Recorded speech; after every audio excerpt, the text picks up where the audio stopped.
sa lahat. Gagawa po tayo ng pork steak. Yan. So, dito po sa France, nakagakod-gakod yan po. So, ang laki po nito, hinati ko po kasi hindi naman namin kayong ubusin ni Funky, no?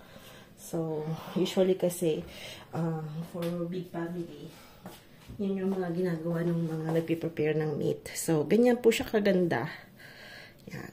So, ako gusto ko yung medyo may taba. Ayoko po yung walang taba. Kasi syempre, parang sabi ito, very dry na po. So, kanya-kanyang ano lang naman. Gusto na po. So, nalinisan ko na po siya. So, kakat ko lang po siya, no?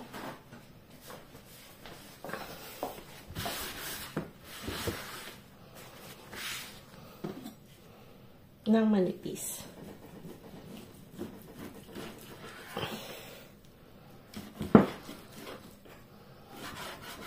Parang ang kutsilyo natin ay medyo hindi matalim. Kasi magandang gamitin yung matalim na matalim.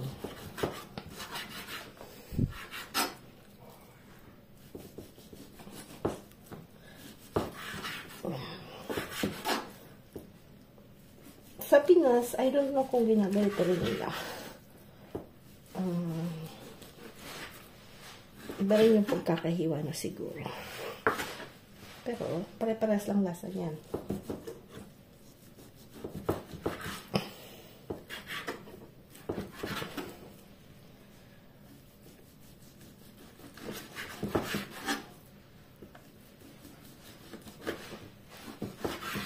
Yan. Dami din. Kami lang naman dalawa kasi ni Frank. Tapos, baka dumating si Sam ng Friday morning. Magdadrive siya ng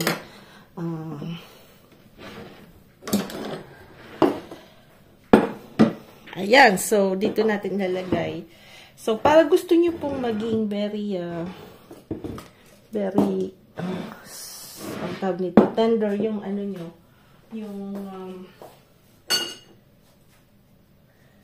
yung meat na po.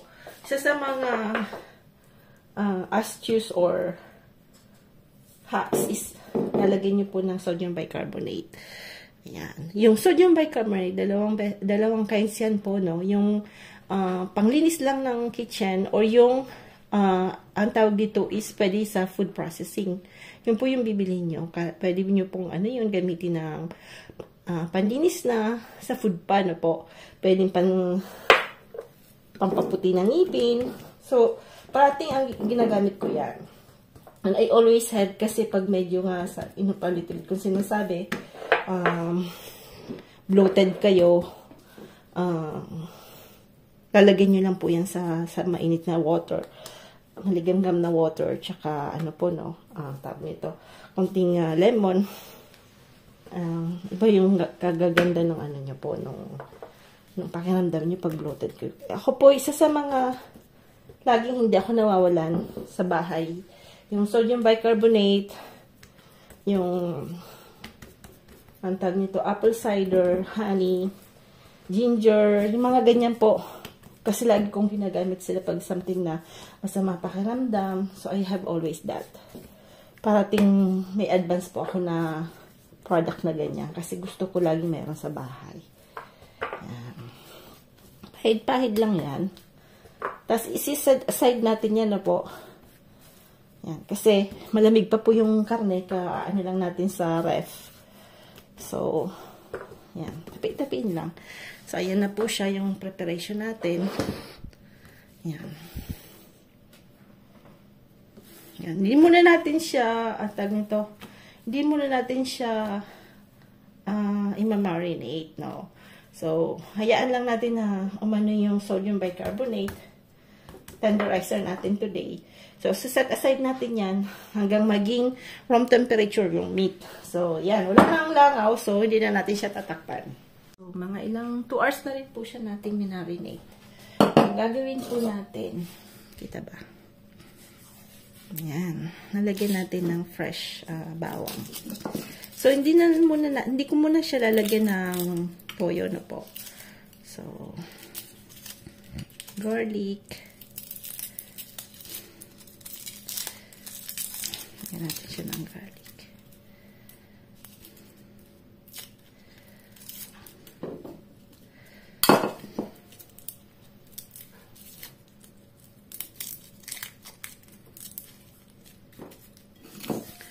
Saka ng ginger, fresh ginger.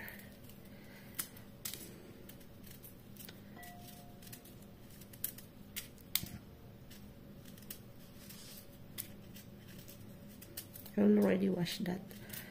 Ayan, kasi ginagamit ko yan sa paggawa ko nung pag Makati yung lalamunan na po. Ayan. Up.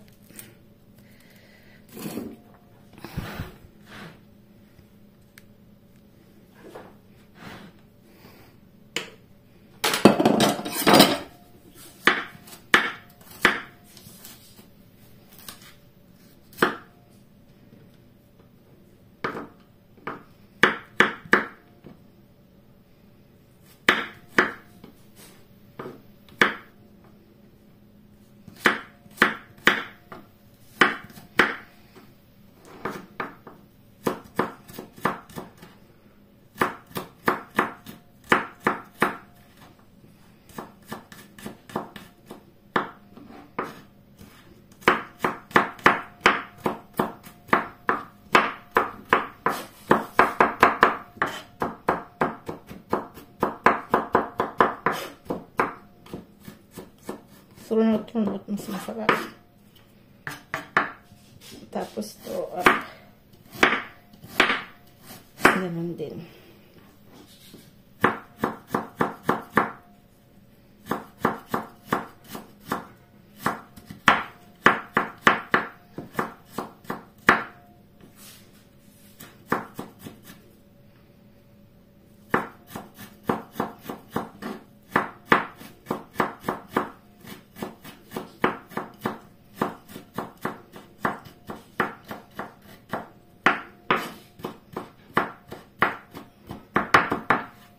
Yan, up. So, lalagay natin yan dito.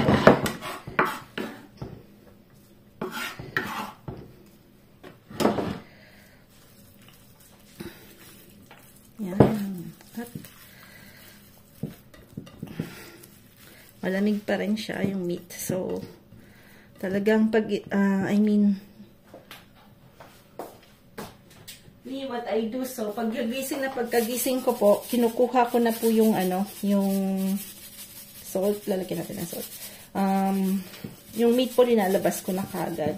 Pero pagka naka-frozen po siya, kasi yung freezer namin, hindi is, po siya, yung talagang nag-froze ng, naka less 18 degrees siya. So talagang parang, it's like arak talaga, yung naka-frozen namin. So, gabi pa lang, tinatanggal ko na po siya pagka lulutuin ko siya in the morning.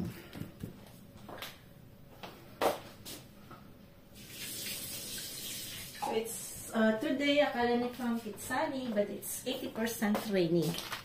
So, pa naman po ako. Naglaba, nag-washing machine. So, wala tayong magagawa.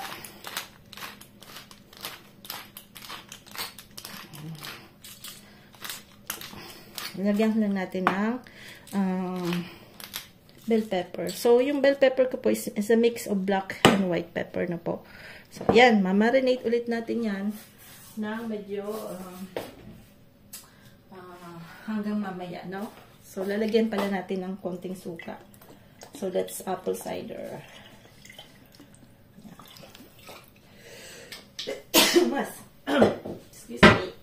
And we will put some lemon, no? Lemon din. Kasi yung lemon, po siya, nakakapagpabango ng ating, watching ako ng ating, ng meat.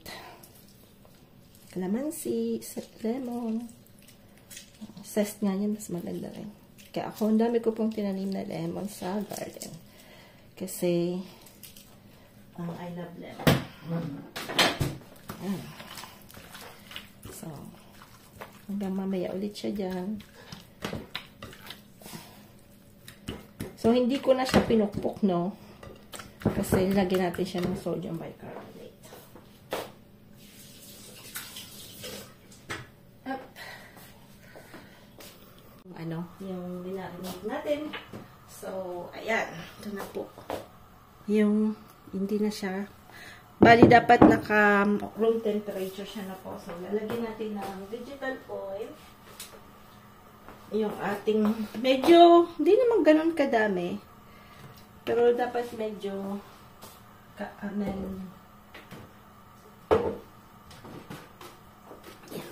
so, I will put a little sugar, no? Para mag-help po siya na mag-caramelize ang ating, ayan. Kunti, hindi, ganyan lang po.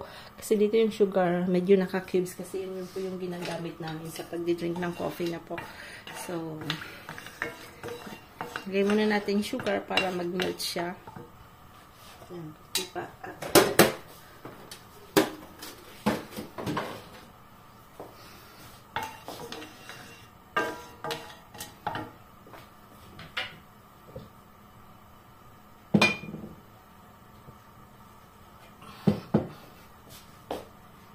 Yung ating sugar. Ayan. Medyo nakamelt siya. Saka natin to ilalagay na meat, no? Puputok-putok lang. Ngayon pa inaan natin, no?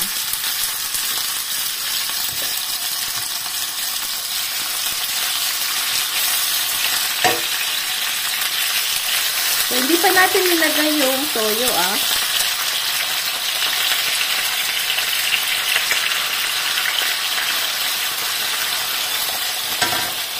Malit yung palalo.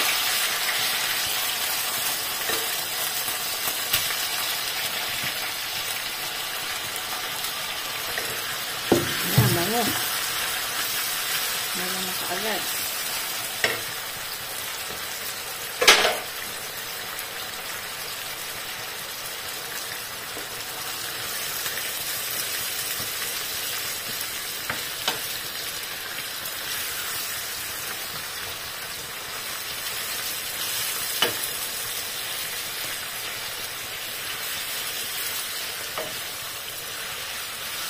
Pag medyo na, balik-balik na.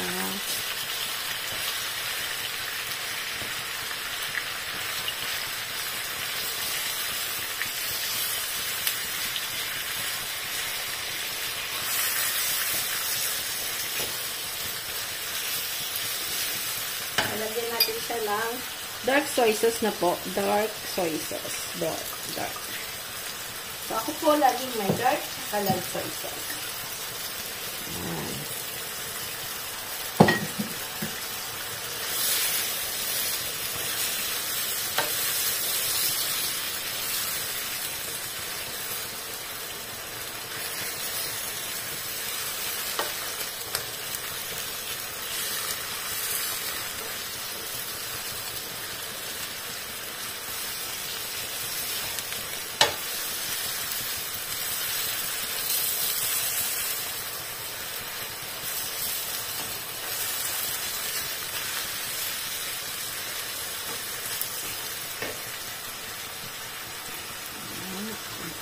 Hindi.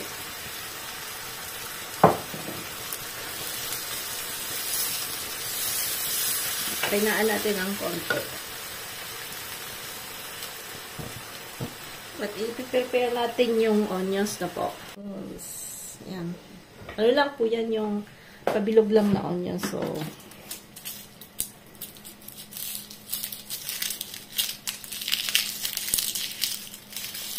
ng onions, pag bibili po kayo, dapat matigas. Ayan, matigas dapat. Hindi siya malambot. Kasi ito ganyan, buloks. Malapit na siyang mabulok.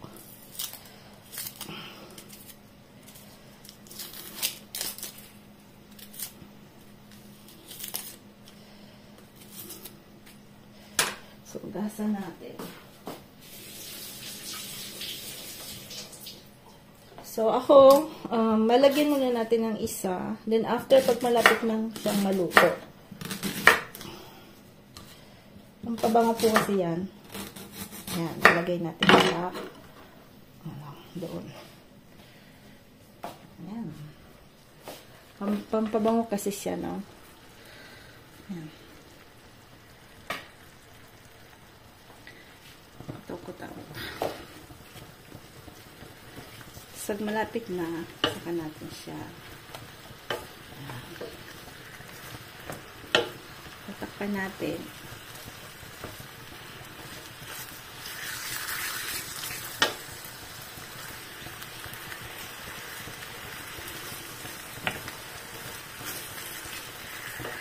Lalagay natin itong minarinitan natin. Kasi ang daming ano yan.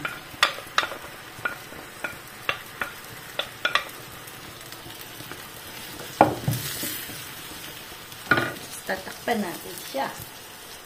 Low heat lang. Then, we will put it over. Yan, lagyan pala natin ng ano, ng cloves, no po. Kasi yan po yung nagpapabango. Kalimutan ko. Yan. So, kaya lang kailangan nyo pong hanapin yan, ha. Kasi, pag nadali po kayo niyan, iba po yung lasa niya. So, matindi po siya magpabango ng ating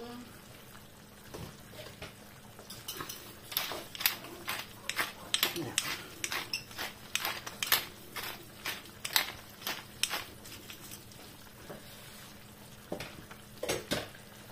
Takpan natin siya ulit.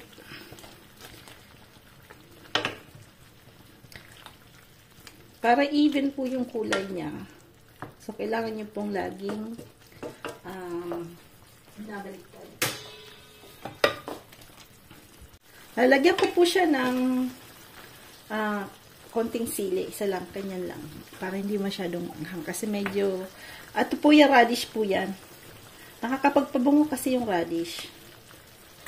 Pero kung ano lang po yan, facultative, alam mo naman si Manay mahilig sa gulay. So,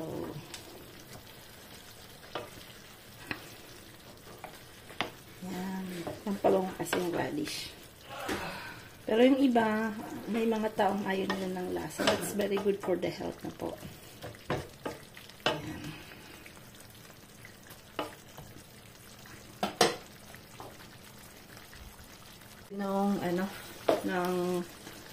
Yan. Masarap po kasi yan. Maraming, tawag nito, onions. Sapras mura lang ang onions.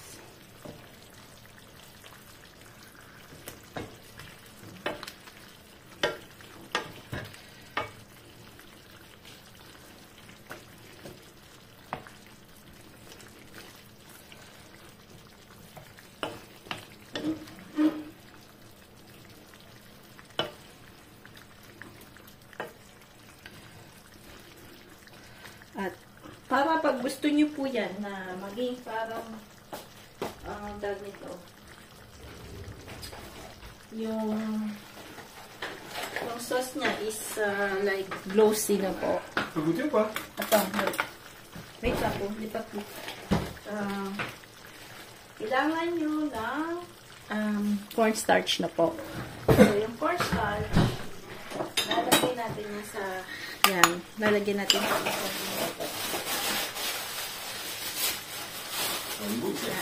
konting water. Wow, Frank is hungry.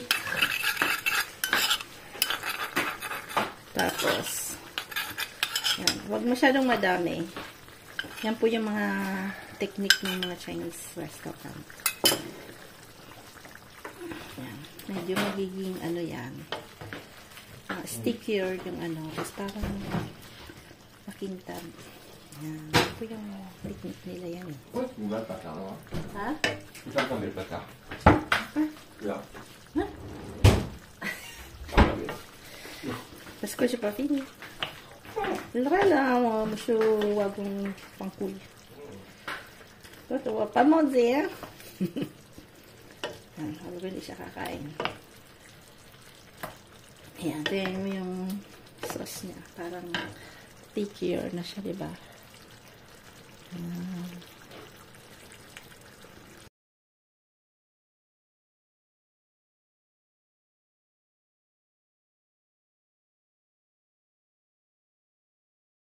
Isa pa tayong lalagay dyan para ayan. At medyo ayan.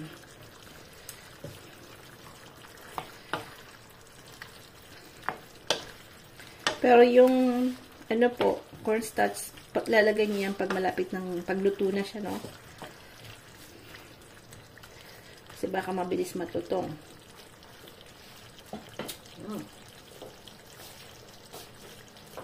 Ayan.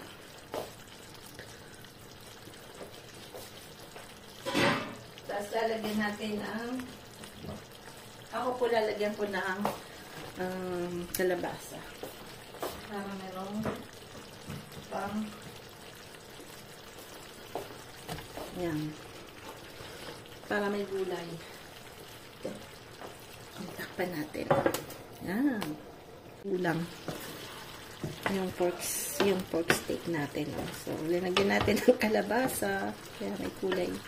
Kalabasa kasi ang dami ko pang kalabasa. Kaya po, ginagawa ko yan ganyan. Kasi po, para may gulay tayo. Kasi mas gusto ko po yung kanya-kanyang gusto lang talaga. Pero parang may kunting missing. So, nalagyan natin ng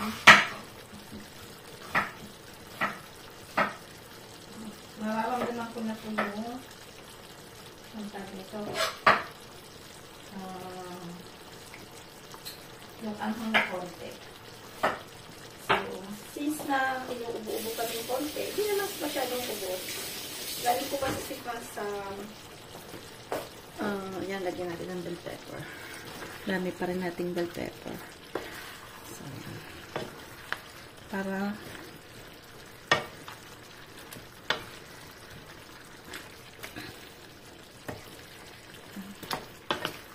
the same time po, mayroon tayong gulay, diba po?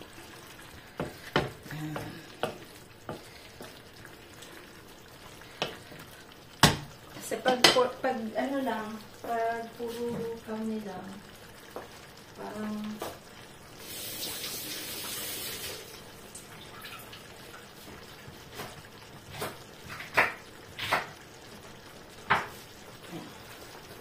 yan natin yan. Para kasing something missing. Parang kulang yung ano niya. Hindi naman sa kulang yung gusto ko po kasi yung nalalasahan ko yung aromats. Yan. Yan. Iba na. Sarap na.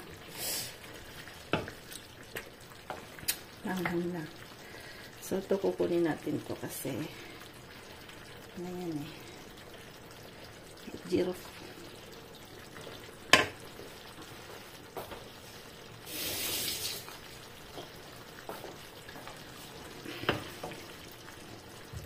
May na lang yung ano, apoy. Ayan na. Tapos yung kalabasa, hindi ganun siya overcook na po.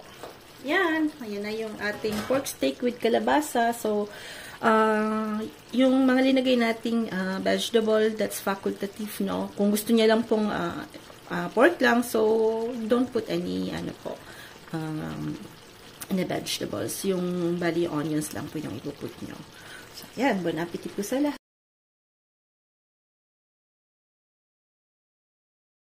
Ayan. Nagugutom na si Frankie. Ayan na po yung ating pork steak na may kalabasa. On est combien à manger? Deux. Ok. Dalawa. Small meal for Dalawa people. Tu fais quoi? Je prends un petit morceau. Tu vas couper que des gros morceaux. Non, c'est des gros. Bon, moi je prends un temps. La sauce. C'est chaud, hein? J'ai très faim, moi. J'ai très faim. J'ai faim de toi. Iwa. Non, je peux pas le dire, ça j'ai pas le droit. J'ai pas le droit. Même des bêtises. First meal. Allez. C'est chaud? C'est bon? Ah, c'est très bon. Délicieux? C'est très très bon. Ok. Un peu salé. Abu salé? Po dumating si Sam alas 4 ng umaga. Umalis po siya doon ng alas 7 ng gabi. Grabe yung kaba ko po kasi first time niyang mag-drive sa sa expressway na po. Yan na yung car niya. Andun. Yung puti. So, syempre, pagka nanay ka talaga, grabe yung kabado mo pag malalaki na yung bata na po. Kasi syempre, may lakad-lakad na rin sila. So, syempre, ayan talaga. Hindi ako nakatulog. May dentist pa naman kami ni Frank. Ayan. Ito pala, ano po yung kamote. Lalagay natin ulit sa sinaing. Ayan. Pag nakita to ni nanay, mag-eat siya. Look. Uy. Ay, Diyos ko.